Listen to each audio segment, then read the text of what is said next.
Welcome back to the weekly news roundup. This is the business edition. And today we're starting in looking at Cruise teaming up with Walmart for robo delivery in Arizona. So if you're down there in Arizona, you can get all sorts of auto deliveries. This one here is Walmart and Cruise teaming up for a last mile delivery scenario. So, you know, at least you're not having a Walmart employee come to your house. I gotta say, the whole idea of having a Walmart employee swing by your house, that one kind of terrifies me a little bit. I've walked through Walmart. I mean, sure, they got some nice folks there, but sometimes, like, I think our local Walmart, I'm pretty sure they, like, go to, like, Skid Row or something to hire people, like Quasimodo stocking the shelf up there. And one time I go into Walmart at, like, 3 in the morning. I think they only brought him out late at night, but 3 in the morning, there's a guy stocking shelves in Walmart. I swear he had one arm and one leg. It's like, okay.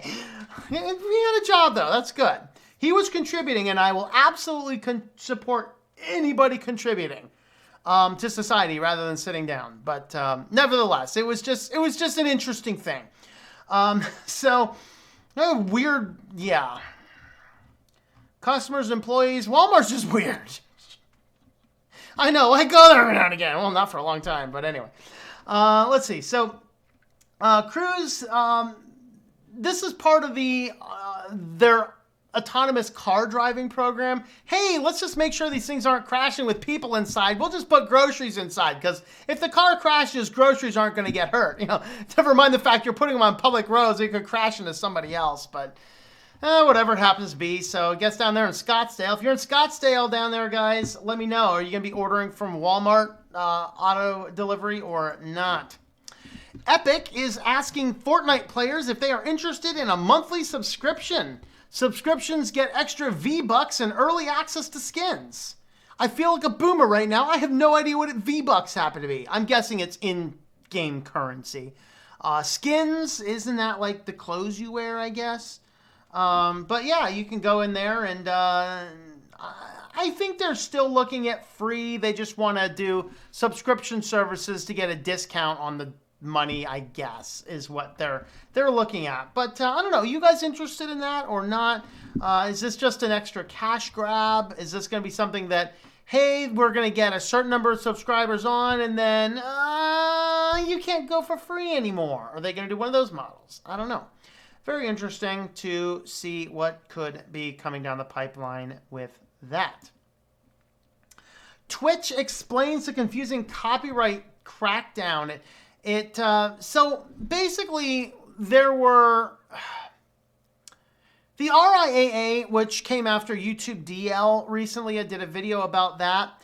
They apparently came into some money or got really bored or something, and they just started issuing takedown notices to anything and everything that wasn't just pure silence. You know, like you could sit there and sing the lyrics to some song right here in bad voice, and they could probably come on by and try and copyright claim it. So rather than go through any dispute processes or splitting revenues or any of that, Twitch is just like, you know what? We're just not bothering it. It's going to kill it all. And so a whole lot of people and really a lot of people were caught up. Like one guy was caught up. He was utilizing his own music on his stream, and he was caught up in the midst of all this. So it's kind of crazy nonsense going on. But they basically just said, yeah, it was just because the RIAA came in and with a whole boatload of copyright takedowns, we just said, hey, better safe than sorry. We're just going to pretty much delete everything and deal with the consequences of that. And that's how you know that the RIAA is a little bit too powerful and maybe we should think hard about giving them anything more. Now, Twitch also has been fighting people on the other end. They have the Adblock War going on. So if you're on Twitch using uBlock Origin, for a while they were giving you like more ads or something. It's like, we're just going to make it really annoying until you turn that thing off. Now their latest is to cap your stream quality at 480p. So if you're using an ad blocker, that's why. And they're just basically resorting to a whole lot of gestapo techniques to try and get people to turn off their ad blocks. You know, and you know, my stance on ad blocks, I'm running it on this browser here just because I had to pull up a lot of local news area articles, and they're just the worst. It's like, you know, do these people understand that it's not that we don't want to see ads? is that if we clicked on your website, it means we want to see the content on your website. And if all you're doing is ads all over the place, it kind of defeats the purpose. And so since you're so abusive with ads and showing weird ads and sometimes malicious ads, it just makes more sense to use an ad blocker sometimes. And sure, whitelisting things like Twitch probably wouldn't be a bad idea. You know, I'll whitelist YouTube so the content creators I'm watching will get that ad revenue. I'm okay with that. My ad blockers turned back off now. The election is essentially over. Well, at least our part of the election's over. So, you know, that's okay with there. And I want the people to get their ad revenue. But at the same time, if you make it so stinking annoying, you put an ad every 3 minutes or for a video, I might just turn it back on. If you throw more ads on the site than you have content, I'm going to throw an ad blocker on your site. And because you're being abusive with it.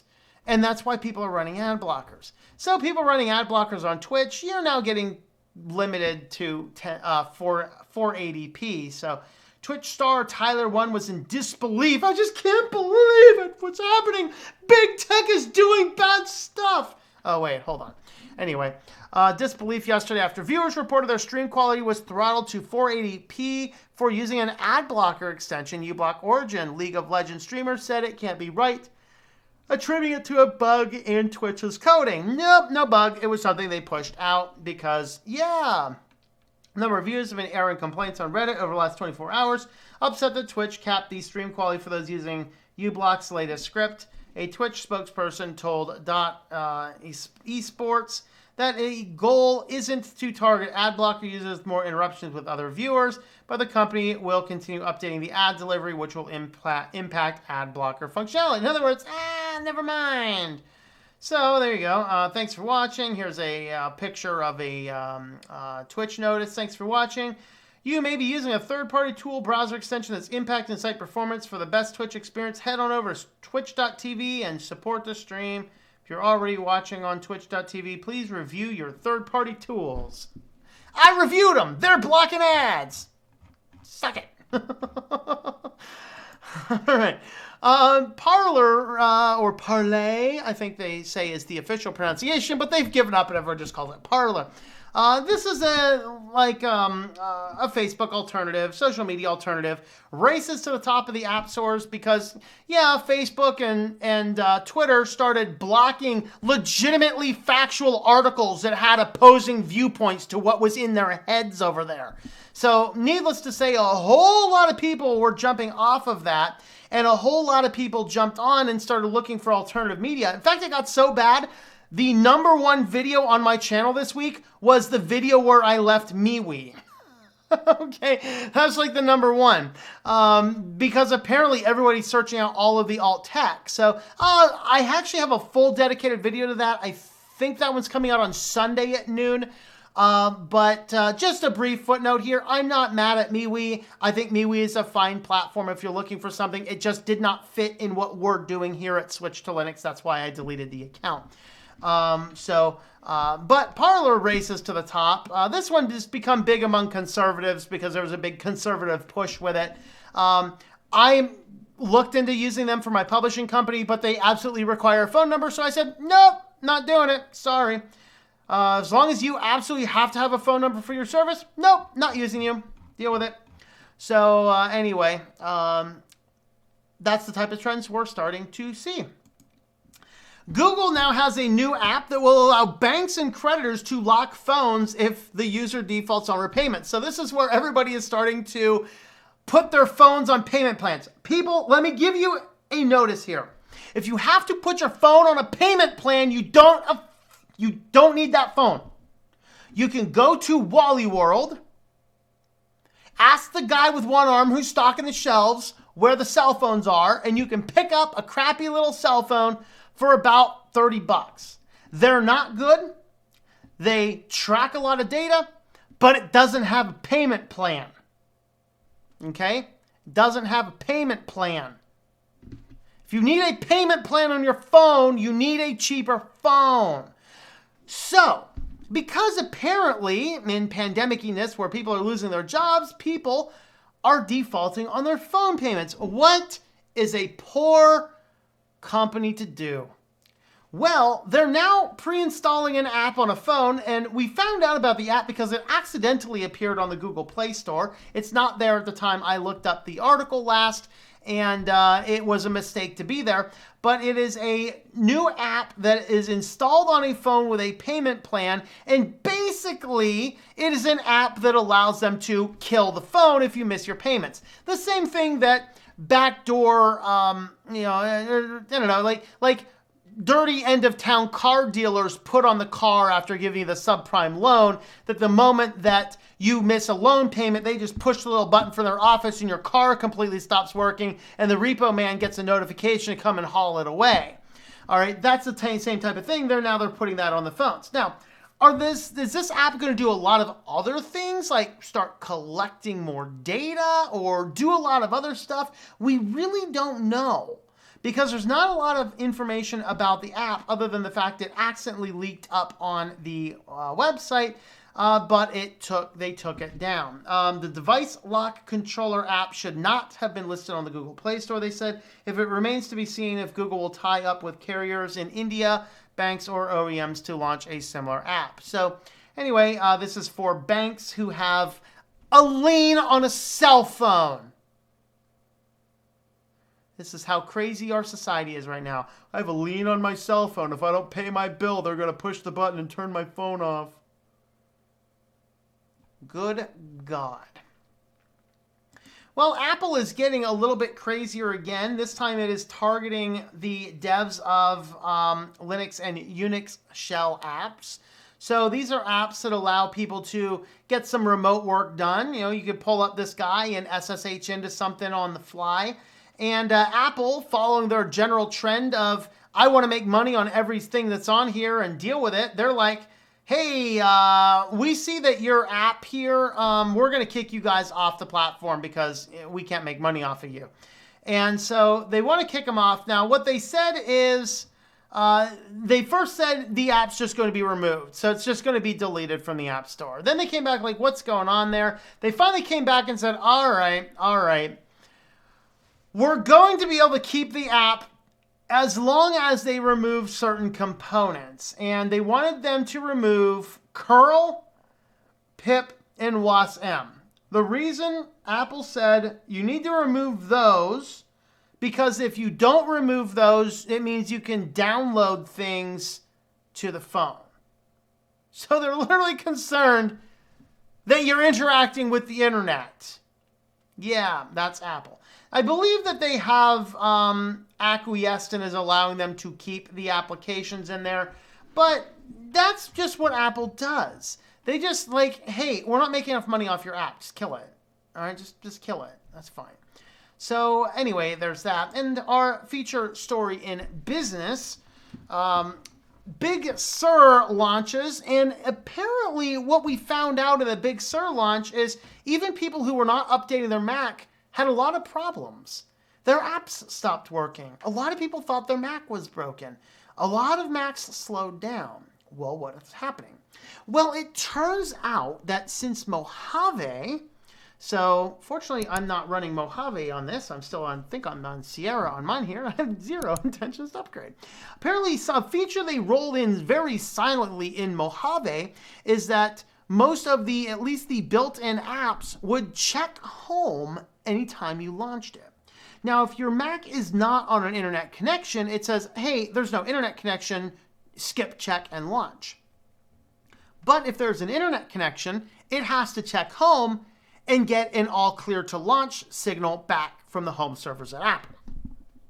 Well, when Big Sur launched and the Apple servers became tied up with thousands and thousands and thousands of computers all downloading the updates all at the same time, it crashed out the servers, causing slow DNS requests, and technically the app was on the internet, but it could not check home. And so what ended up happening is all of these apps would fail to open and the whole computer would start running very sluggishly. In other words, yes, going back to what we talked about a little bit on the show, on our Linux for Privacy on our supporters channel we did recently, Apple is starting to put a lot of things in here to collect a lot of data, to store data profiles, to build up what appears to be going to be an ad network, not unlike Google and Facebook. That seems to be what their end goal seems to be. So apparently every single time you load up an app that is on your Apple device, it checks home to see if the app can run. And we found out about this because what was happening is it was, the DNS servers were getting clogged, and so those checkback signals could not happen. And so, yeah, this is not them. This is not the same thing they were doing on the phones where they were pushing something out that caused the phone performance to drop to allegedly save the battery or just push you to get a new phone. It's not that. It's that the apps are trying to check home and they couldn't get the signal back, and so they were failing to open. This, guys, is why I use Linux. I don't want my app checking home. And by the way, it's why I don't like Snap Package on Linux, because they also like to check home. So there is our business section. We're going to do an affiliate link, and then we're going to get into SillyVille, so stay tuned for SillyVille.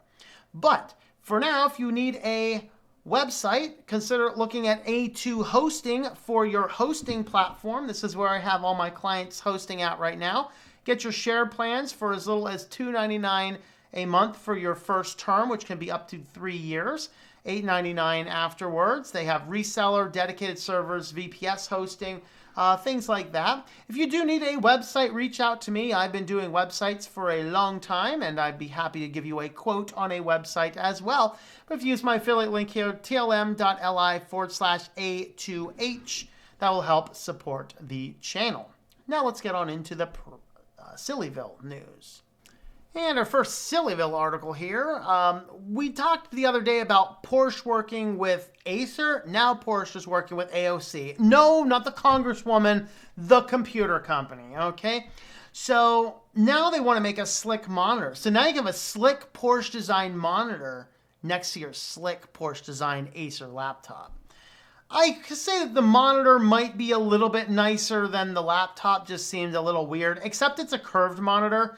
I tried a curved monitor once. I thought it was the most useless crap I've ever seen in my life. I actually took it back because of how bad it was. I mean, it is bad. So it's a 27-inch monitor, has all the features you'd expect from a high-end 2020 model.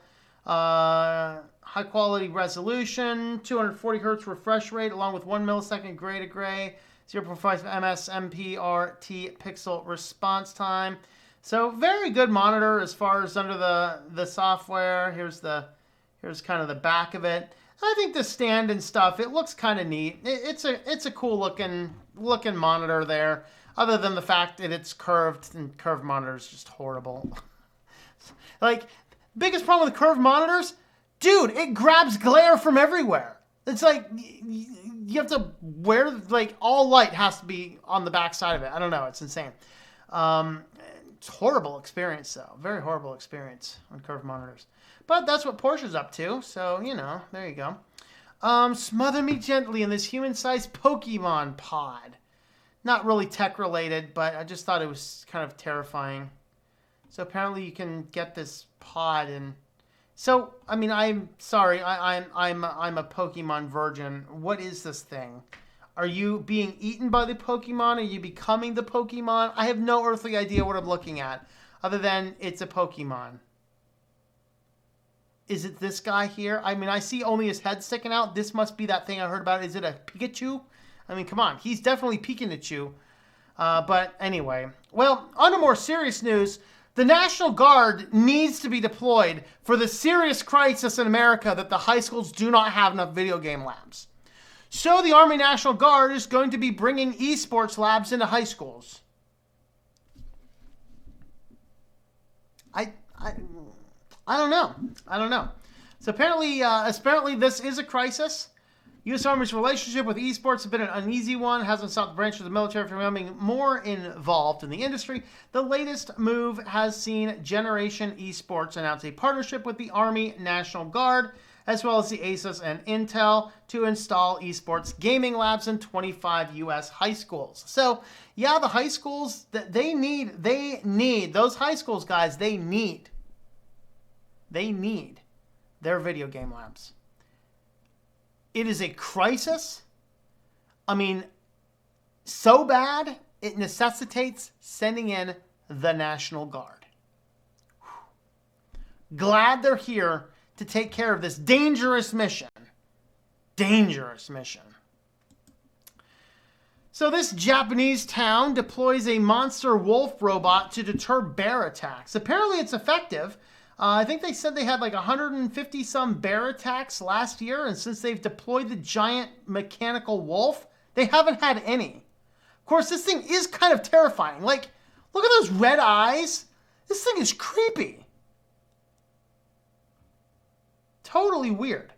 They have said that, yeah, no wolf attacks since they started deploying this thing. So very interesting. Very interesting. So animatronic wolf. I wonder if they'll get the thing to be able roaming around the village and stuff. Maybe hunting for bears. They're going to put some AI in here that detects the bears and looking around, and that sees a bear, it charges for it, growling. Kind of interesting. Kind of frightening. And finally, it had to happen. Somebody created a vacuum cleaner specifically to pick up your lost earbuds. That's right, guys.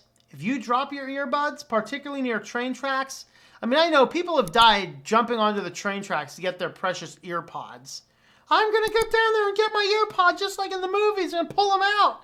You know, jumping down to get your earpod and jumping back in time and place from the from the train, that's about as realistic as shooting the coked out guy on PCP in the leg when he's charging you with a knife. Just an FYI. So AirPods dropped on the train tracks are a nuisance for rail companies and expense for the owners, but now there's a new solution, a vacuum cleaner specifically designed to rescue AirPods and other in-ear wearable headphones. Pretty soon they're going to come with a little certification compatible with the Earpod Vac, you know. So in Japan, wireless earphones slip out when people get on and off a train or while waiting for the train platform. This is why I have headphones with wires. According to JR East, officials usually use a grabber tool to collect objects falling on the railroad tracks, but it's difficult for the tool to pick up dropped earphones as the gadgets often get stuck among the gravel. Officials sometimes have to search after the last trains of the days. It's burdensome to collect the dropped earphones. He's started a project with Panasonic Corp to develop a vacuum cleaner type device that picks up the dropped earphones. Tests underway at JR's East, wherever that is, station shows the device can collect earphones much faster than a grabber tool. There you go, guys. If you are dropping your earphones, you can get them with that device. Well, if you like the channel, you want to help support us, head on over to Subscribestar, subscribestar.com/SwitchedToLinux. We are still also on Patreon at TOMM and Think Life Media. But you can actually head on over here as an alternative means to help support the channel should you want to do that. Thanks for watching, guys, and I hope that you enjoy switching to Linux. Thank you for watching this video from SwitchedToLinux. This channel would not be possible without the backing of the program supporters scrolling on the screen now. You can be a supporter at Patreon at patreon.com/TOMM or at thinklifemedia.com. I also want to thank the open source community who creates such excellent software that makes producing this show possible. Please remember to support your software communities. Thank you, and I hope that you enjoy switching to Linux.